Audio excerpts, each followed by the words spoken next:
আসসালামু আলাইকুম বন্ধুরা।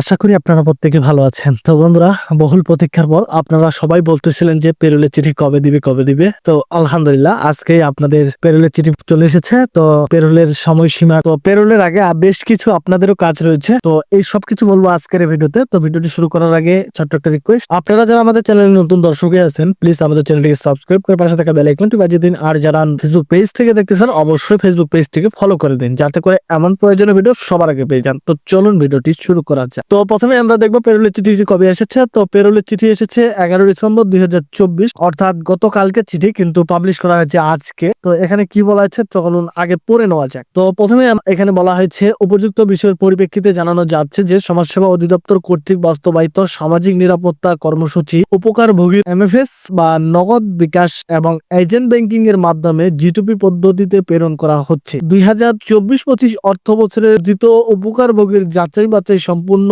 করে জীবিত ও সঠিক হিসাব নম্বরে অনুকূলে দ্বিতীয় কিস্তির অর্থ প্রেরণের নিমিত্ত সংশ্লিষ্ট উপজেলা বা শহর সমাজসেবা অফিস কর্তৃক নির্ভুল পেরোল প্রেরণ আবশ্যক। সমাজসেবা কার্যালয় থেকে দ্বিতীয় কিস্তির পেরোল পূর্বের মোবাইল নম্বর ও তথ্য সংশোধন লাইভ ভেরিফিকেশনের যে সকল ভাতাভোগীর মৃত্যুর তথ্য পাওয়া গেছে নীতিমালা মোতাবেক তাদের প্রতিস্থাপন আবশ্যক। এছাড়া উপকারভোগীর হিসাব নম্বর পরিবর্তনের ক্ষেত্রে সংশ্লিষ্ট জেলা বা উপপরিচালকের অনুমোদন গ্রহণ বা আবেদনে অন্যান্য তথ্য সংরক্ষণ করতে হবে। উল্লেখ্য, যারা মৃত্যুবরণ করেছেন যথাযথ কর্তৃপক্ষের মাধ্যমে তাদের মৃত্যুর সঠিক তথ্য এবং স্ব দপ্তরে সংরক্ষণ করতে হবে। বর্ণিত অবস্থায় বিদ্যমান এমআইএস এর মাধ্যমে তার আওতাধীনে উপজেলা বা শহর সমাজসেবা কার্যালয়ে আগামী 12 ডিসেম্বর থেকে 20 ডিসেম্বরের মধ্যে 2024-25 অর্থ বছরের দ্বিতীয় কিস্তির নির্ভুল পেরোল কেবলমাত্র যাচাইকৃত পেরোল প্রেরণের প্রয়োজনীয় ব্যবস্থা গ্রহণের জন্য বিশেষভাবে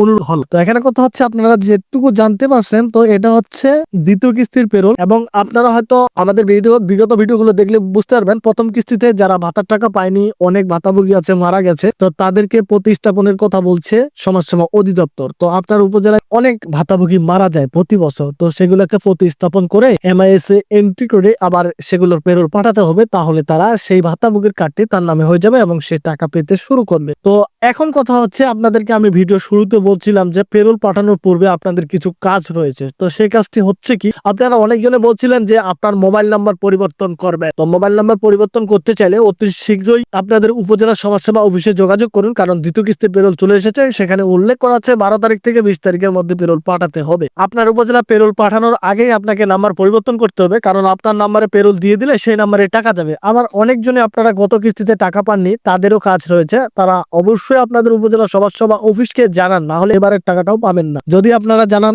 আপনার তথ্য সংশোধন করে দেয় এবং আপনার অ্যাকাউন্টে সমস্যা থাকলে তারা সমাধান করে দিবে, তাহলে আপনি গত কিস্তির টাকা এই কিস্তির টাকা একসাথে পেয়ে যাবেন। তো এই হচ্ছে আপনাদের মূলত কাজ। যারা টাকা পাননি তাদেরকে অতি শীঘ্রই আপনাদের অফিসে যোগাযোগ করুন, না হলে এই কিস্তিরও টাকা আপনারা পাবেন না। তো সর্বশেষ একটা কথাই বলবো, যেহেতু পেরোলের চিঠি চলে এসেছে এবং পেরোল পাঠাবে, এর মধ্যেই অনেক প্রতারক চক্র সক্রিয় হয়ে যাবে। তো এই প্রতারক চক্র থেকে আপনাদের দূরে থাকতে হবে। পিন এবং ওটিপি শেয়ার করা যাবে না, এবং এই ব্যাপারে আপনারাও সচেতন হবেন। তো এই ব্যাপারে পিন এবং ওটিপি শেয়ারের ব্যাপারে আপনারাও সচেতন হবেন এবং অন্যকেও সচেতন করবেন। তো এই ছিল আজকের ভিডিও। সবাই ভালো থাকবেন, সুস্থ থাকবেন এবং আমার জন্য দোয়া করবেন। আসসালামু আলাইকুম।